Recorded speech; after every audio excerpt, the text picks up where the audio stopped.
Good morning, good evening, good afternoon, ladies and gentlemen, wherever you are. Please welcome to DUB TV, the program we call The Dialogue. Today, we want to try to uh, give a detailed information of what had been transpiring in the Somali region. And so this program we are doing in English.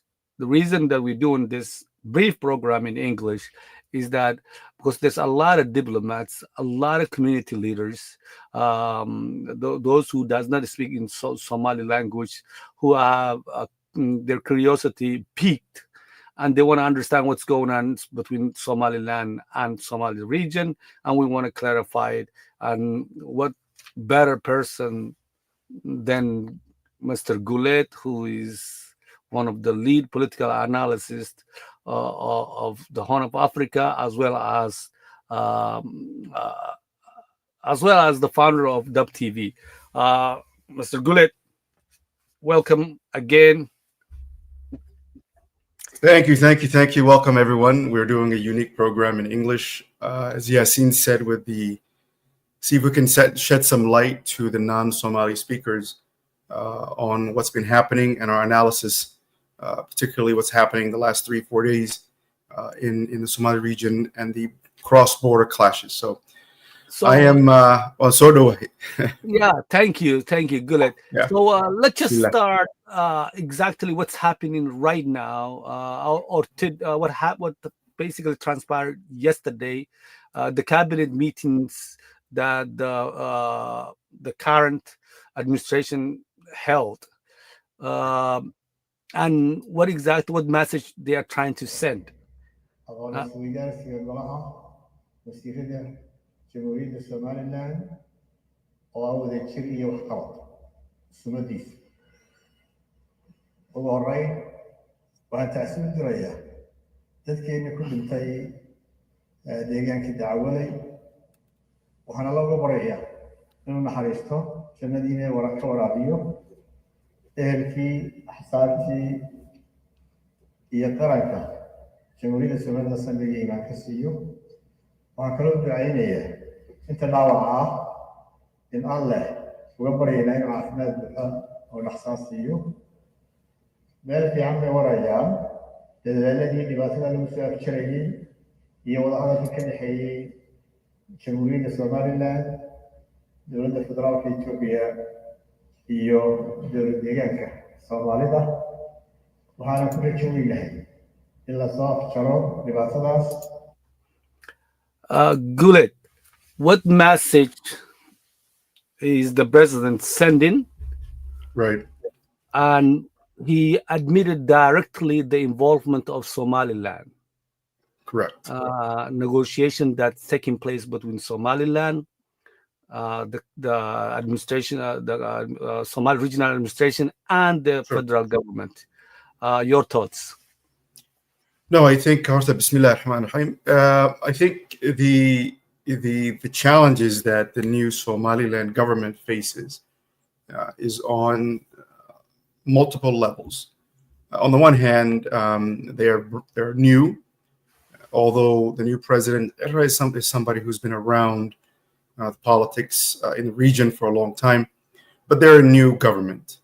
And just as they were getting themselves set up, this incident happened.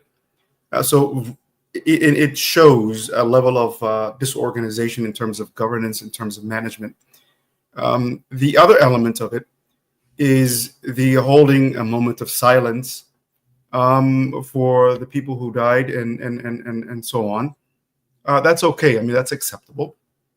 The final point that he made, though, is the point that sort of sticks out in that he said that there are talks currently ongoing and they are at a good place between the government of Somaliland, the federal government of Ethiopia, and the government of Somali Regional State. So I think that's where we need to pause for a moment.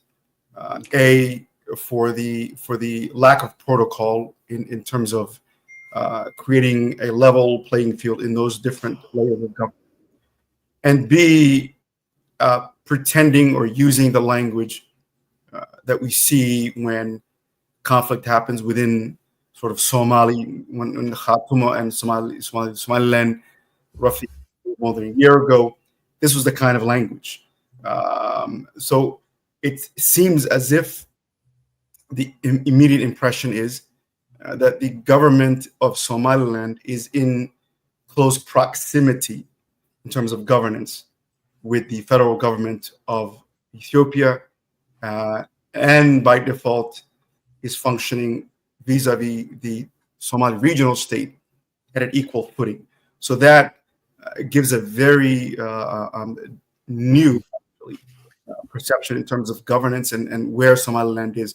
Put it simply, he's putting Somaliland at par with Somali regional state.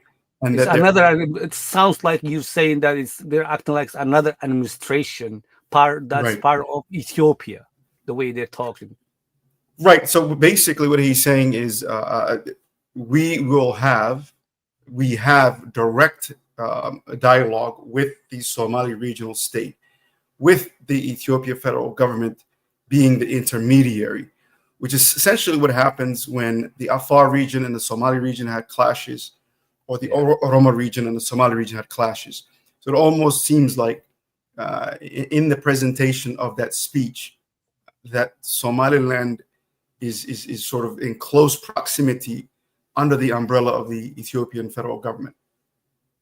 Okay, then let's go to the other side. If Somaliland is an independent entity, that why would they be talking about what happens the AWALEY? Where is the AWALEY, Gulet? And what happened exactly? Why is Somaliland's business at all? So I think this is the part where it becomes confusing, and I think those that are not Somali, obviously Somali regional state, Somaliland, people on both sides are Somali, and these cross-border, international border clashes for Somalis does not seem like such a big deal, but for the world and the non-Somalis, it's a very big deal. The AWALEY is in the northern part of the Somali regional state, very close to the borderline between Ethiopia and Somaliland. What happened was, and again, this happens with all Somalis essentially across the region when their resources are limited. In this case, the conflict originated from a clan-related dispute over grazing rights, over water and resources for livestock, and it grows. And I think this is something that we've seen happen many times in Somalia proper, not so much in Somaliland proper, but when you come into the Somali regional state, that's a region that is vast, that has vast grazing territory for livestock. And at the same time, the land is so big that it's almost difficult for someone to claim an empty land. So the conflict started out as a Somali conflict, a cultural conflict where land and resources become the issue. When that conflict happened, the Somali regional administration, based on all the information that we have now, this is the after-fact reports that we're getting, sent a team of 3 or 4 police officers, including the security chief for the Harshin region, which is sort of the regional head for this small place. His name is Mohammed Gedi. Conflict arose. The 3 police officers, or the 3 policemen from the Somali regional state that went to figure out what happened within this inter-clan conflict, came under fire. The place that the AWALEY is part of Somali region. I will just want to clarify that. Yes, the conflict is in Somali regional state. It is in Somali regional state control. It is within the borders.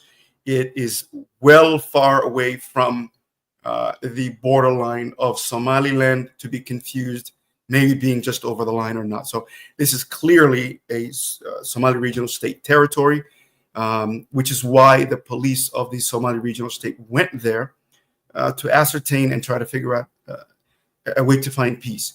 What had happened at that point is the police officers that went there initially came under fire. Essentially, the people who were firing assumed that they were part of sort of the side that they were going against. And I'll be a little crass, and I'll break it down in terms of tribe, and I'll sort of do it above. Essentially, it is Isaac and Ogaden, and we'll leave the sub-clans alone. But essentially, that is what happened. Then at that point, it escalated rather quickly, and it became a very deadly situation where then force was used. Now, the strange thing that happened, and I'll go back to your initial question, by all reports, the militia or the armed militia that was fighting on behalf of the people who are in the north, essentially pushing down from Somaliland, the Isaac, those were well armed, well organized, and well trained. And in the initial fight, they proved themselves worthy of trained fighters with heavy machine guns and some even had anti-aircraft based on the reports that we got. Now, then at that point, the situation gets murky in terms of the play-by-play of what happened point after point. But the net result was that the militia under the Somali regional state then rebuffed them and pushed them back. So the idea, and I want to go back to that very first statement of the president of Somaliland saying that giving the hint that it is Ethiopian sort of the Ethiopian federal military that did this. In effect, the fight ended up becoming between the Somali regional state militia, or Liu police, as they're known, and this well-trained militia wearing civilian clothes, but all suspicions were that they were a trained military force coming from Somaliland. So those are the two that clashed. Those are the two that caused much of the death and destruction.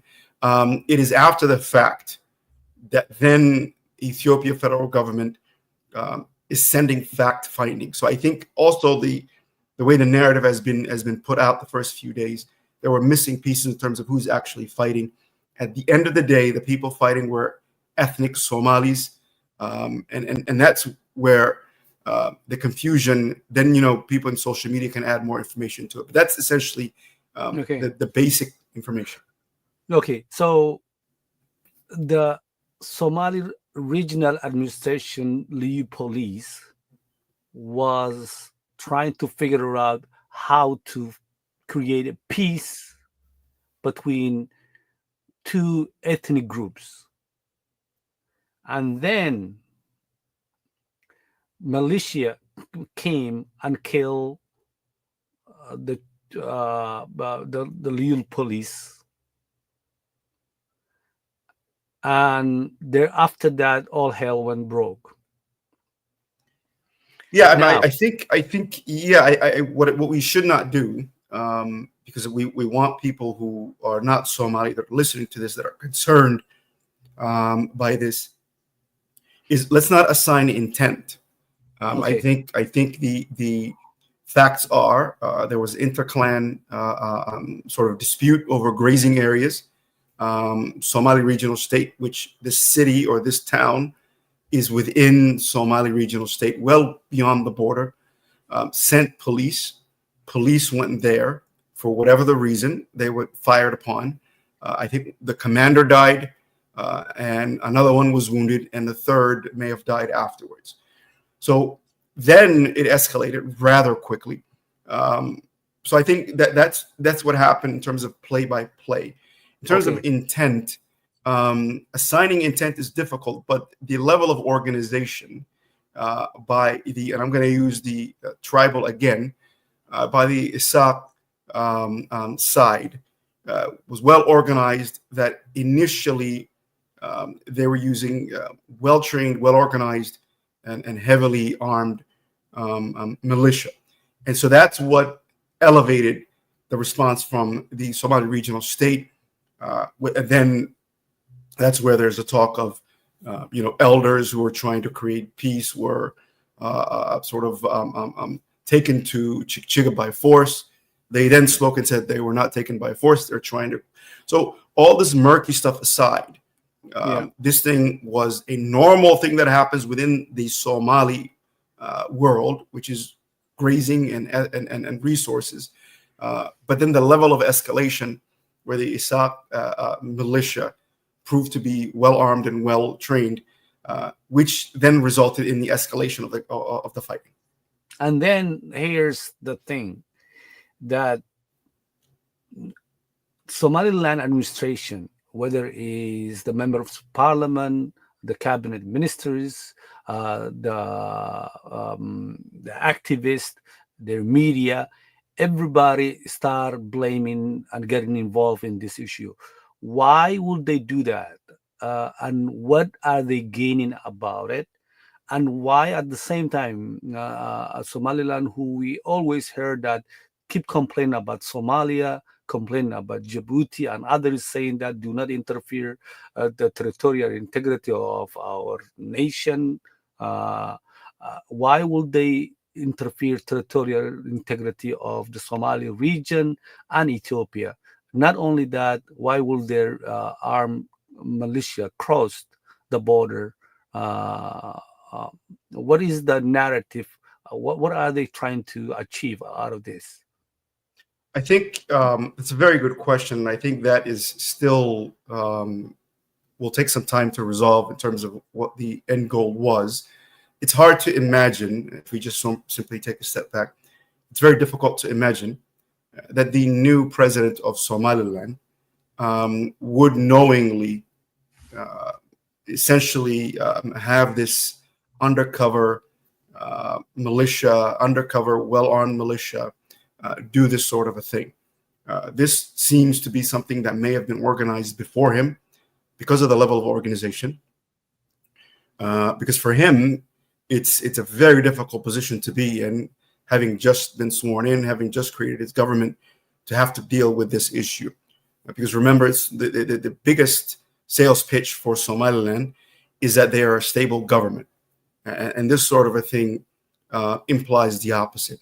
So number one, it's very difficult to imagine that coming in, having won an election, he's been at this for a very long time, that the first thing he would do is sort of do this under the cover attack. So I think that is something to be said, and we'll find out as time goes how these were organized.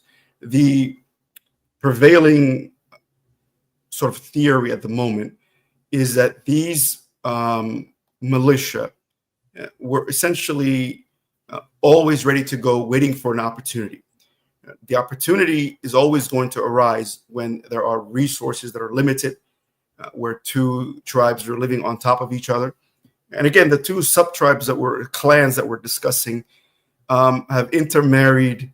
You know, they have they're so mixed together that everybody else is further away from them. So I think that the second piece of it is, the new president couldn't have been ready. It just doesn't make sense for him to do that logically. B, the level of organization indicates that these militia were ready to go. And C, the triggering event was the clashes on the grazing. So I think, so the real question is that triggering event, was that done on purpose? Were these militia waiting for an opportunity to do this? So I think all that will be clear down the road. But the real question is going to be, in terms of as they continue on this discussion, in terms of peace, in terms of documenting what had happened, is going to be, does this thing essentially end now, or does it become a tit for tat, and 6 months from now somebody else will say, well, that well is ours. So I think that is yet to be seen. And also what's yet to be seen is the new president of Somaliland, the type of politics he's going to use versus the previous one, Musa Bihi, who used a much more aggressive politics. So from what I'm gathering right now, you're saying that the previous administration might be involved in this because the current administration couldn't have done this.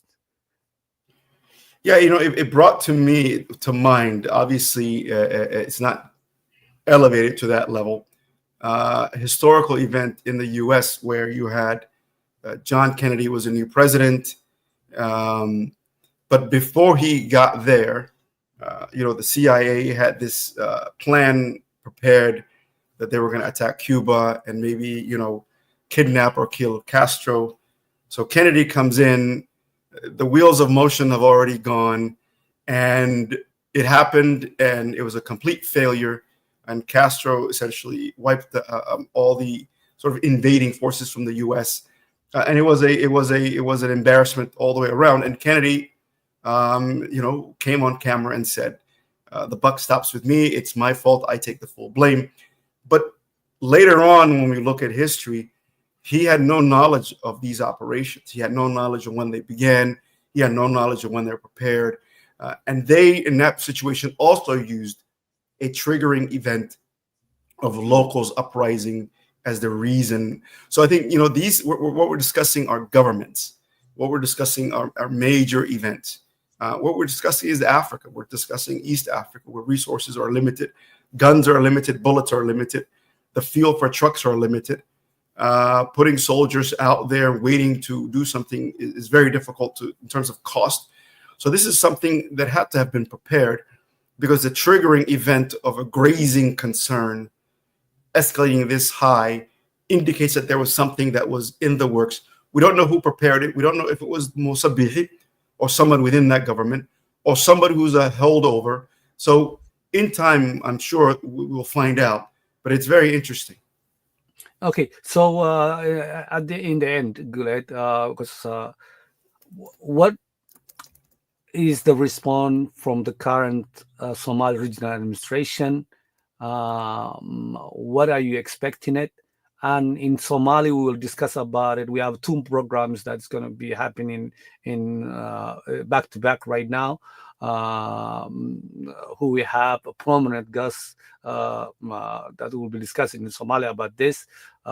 So, what is the current government is doing? Why the regional administration, the federal government, we know that they brought a military to the borders, and what do you see? What are you forecasting? I think it's difficult to forecast simply because this escalated in a non-linear way. It escalated, it just simply exploded at the level of interaction within social media. Also mimicked this rapid escalation from a small thing to something very, very big. And it could have become protracted and very, very difficult sort of issue to resolve. My expectation is, because of the very hard and strong response from the Somali regional state Chikchiga government, and then the backing of the Ethiopia federal sort of policy networks in Addis Ababa, with the public acknowledgement of the new Somaliland president, that there were many casualties and difficult. And then we've seen a lot of videos and pictures in social media. My expectation is that in the short run, there will be, because I think the damage is done in terms of accountability, in terms of who's going to lose what. I think the key is going to be somehow maintaining a peace of people who have intermarried for generations, but at the same time, it's going to be, is there a political line, a hard political line, a border that separates Somaliland from Somali regional state? Or are we discussing 2 Somali regions? Does that weaken the concept of Ethiopia managing this border? Because that's one thing. Does that strengthen the idea that Somali regional state is purely autonomous? Here they are dealing with an international crisis. Does it mean that Ethiopia then becomes heavy-handed and brings federal forces? Does it become essentially the political excuse to send Ethiopian federal military forces to the border? What does Somaliland do? We do know Somaliland had a difficult time over the Las Anod region for over a year now, and the depletion of resources. Can it afford to have essentially a 2-front difficult border? All these questions when asked in sort of backtrack and indicate that the easiest solution is going to be a face saving for everyone because the damage is done, and there's going to have to be some propaganda, if you will. But there has to be a face saving is the only. Otherwise, you're pointing to everybody's weakness. You're pointing to Ethiopia's weakness, federal government, of not being able to protect the border. You're pointing to the weakness of the Somaliland, that they're not able to just push in. You're pointing to the weakness of Somali regional state, that they can be surprised like this. So when you do that, and this is Africa, you tend to get a heavy-handed response. So to avoid that heavy-handed sort of belligerent attitude with everyone against each other, the best way to go will be a face saving, and I think that's what they're going to do. Okay, so the silence of the Somali administration, is it a strategy, and the bombastic of the Somaliland's administration, is it a strategy? Well, absolutely. I think if you are sure of yourself, they're each having different strategies based on essentially the diplomatic assets they have. We know the militaristic or sort of the security assets, but right now it's all diplomatic. It's essentially who wins the narrative, and I think in that sense, both sides are playing to their strength. Somaliland, since its inception in '91, has used bombastic language. Right? I mean, it has used. That is the strength of Somaliland diplomacy versus. It's the crying wolf.